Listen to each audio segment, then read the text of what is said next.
বলেছিলাম যে আমি শাড়ি কিনবো, কিন্তু ও কিছুতেই কিনে দিচ্ছিল। সামনে তো পুজো চলেই এলো, তাই ওকে আজকে চেপে ধরেছি যে আজকে আমাকে শাড়ি কিনে দিতে হবে। তাই আমি আর ও আজকে বেরিয়েছি যে শাড়ি কিনতে যাওয়ার জন্য। বাকিটা ওর কাছ থেকে শুনে নাও।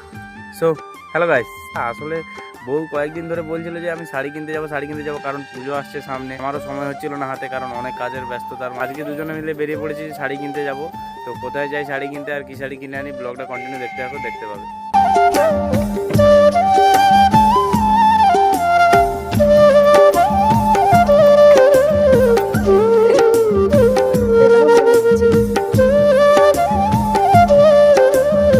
একবার শুধু দোকানের ভিড়টা দেখো গাইস, সবাই মানে কতটা ভিড়। তো গাইস দেখো শাড়ি বাড়ি কেনা কমপ্লিট, আর রাস্তায় দাঁড়িয়েছি। এত ভিড় দোকানে, মানে মাথা খারাপ করা ভিড়, পুরো ঘেমে গেছি, প্রচুর ভিড়। ওদের 3টে দোকান আছে, 3টে দোকানে 3টেতেই ভিড়। দুর্গা পুজো আসছে, যত এগিয়ে আসছে সময়, আর আমাদেরও লেট হয়েছে শাড়ি কেনা।